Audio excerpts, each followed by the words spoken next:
Okay. I have no idea how many times I've recorded this because I lost track after 5 since I had so many things distract me from doing this. Anyways, kia ora and welcome to my video on the Soma Prime. I'm going to be doing the Soma Prime first. After that, the order will be Nova Prime, Vaster Prime, Nyx Prime, Haiku Prime, Skindu Prime, Loki Prime, Bow Prime, and Worm Prime. I'm saving Worm Prime for last because I have yet to put any form on him. I mean, I only just put one on earlier, so I'm just gonna be using my time to put some form on Worm Prime, get a solid build on both him and his weapon, so that way you have an idea of what to do with Worm Prime when you get him. A reason why I didn't do Worm Prime before now was because I'm a Kavat main, so I don't exactly use Sentinels outside of raids. Because if I were to use a Kavat or in raids, it would just be more annoying to just like leave the squad and revive the Kavat rather than just run a Sentinel and just work on just doing the objective. Raids aren't tech really for Kavats anyways.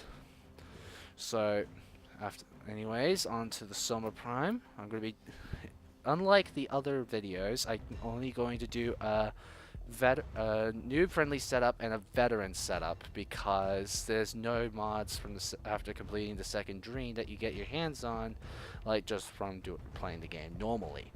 The only way you can get decent mods for the extra mods to this is just by, well, pretty much just getting your hands on them from the acolytes. So like mods like Argon Scope and Bladed Rounds you can only get from the acolytes unless they eventually introduce a way to farm those two mods into the game, which I highly doubt.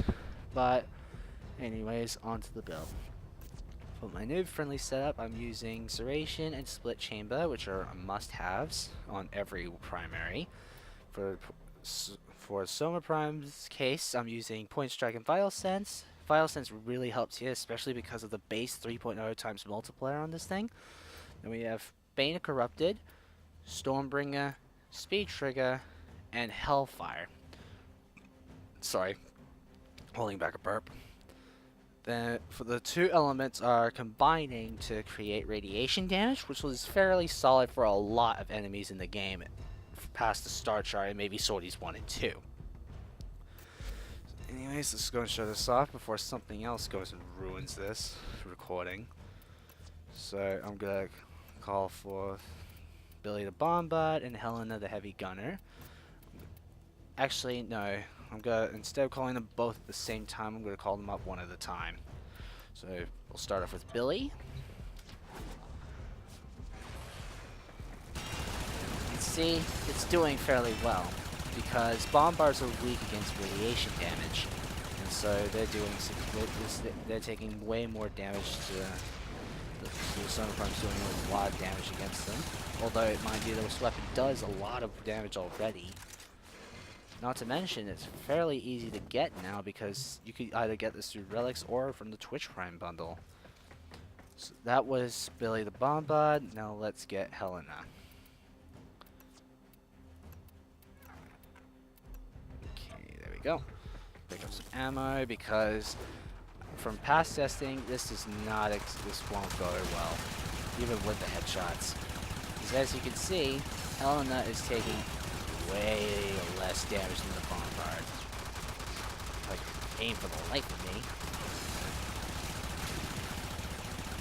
See, like, it's taking a clip, and I'm getting through barely half her health. A clip and a half, and not even halfway through. So, radiation ain't exactly ideal for a high-level heavy gunner.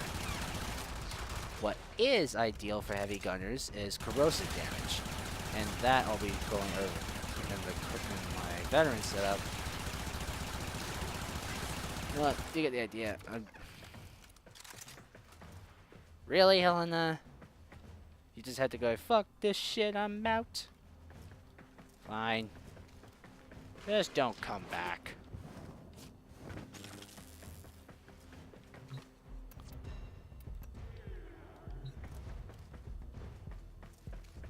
Did she really just come back? Fuck.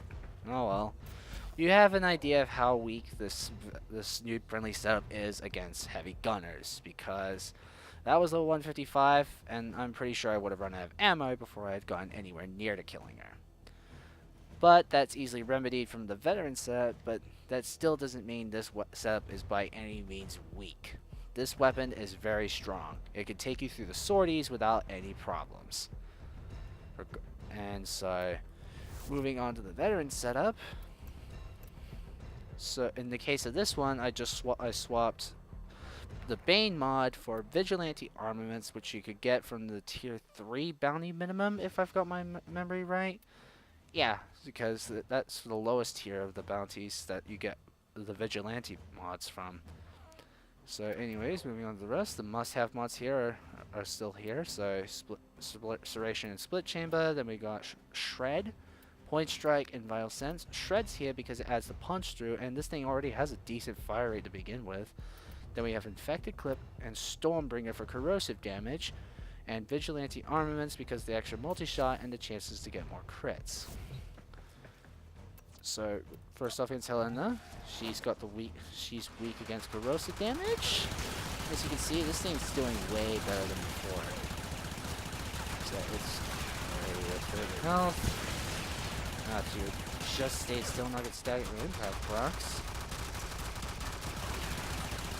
See, the corrosive procs just stack up and quickly ramp up the damage.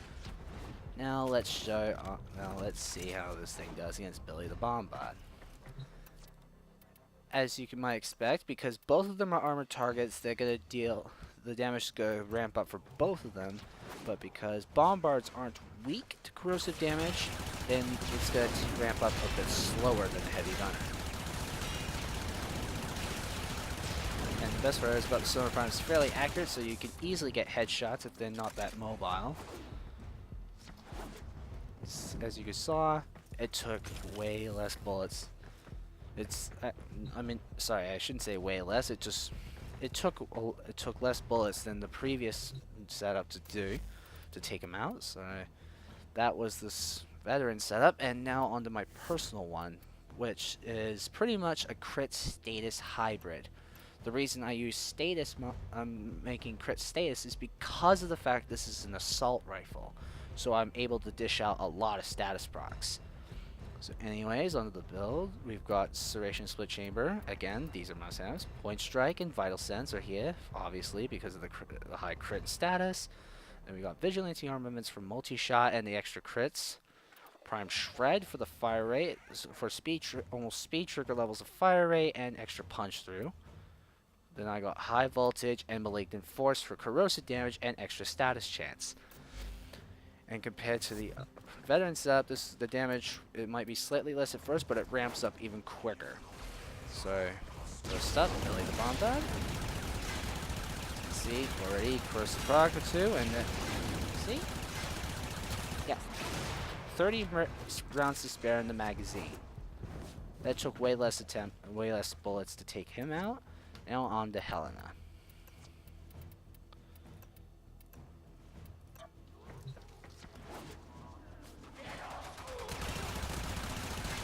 And because these guys, Helena's weak against corrosive damage, the damage is going to ramp up significantly quicker. 16 rounds to spare. They take roughly the same amount of damage anyways, but Bombards and Heavy Gunners have the most broken armor scaling, so for this to be able to do that, well, yeah. The Soma Prime is very powerful, and if you don't have it, you should definitely get this. If you don't have Twitch Prime, just wait until the unvaulting, because that's what, like, I suspect with the unvaulting a couple of days from now, or from the time of this recording, will be Nova, Loki, and Nyx Prime along with their respective weapons. However, I wouldn't be surprised if DE bring back, say, Ember and Frost Prime, because they've been in high demand, and they've already been and Frost has already been brought back twice. And Ember's been brought back once, and yeah, you could see people going nuts over the relics. So anyways, that's it for this video. I'm going to be doing Nova Prime next, then Vastar Prime, and then the rest of the order that I mentioned at the beginning. Kaketiano, and I will see you in the next one.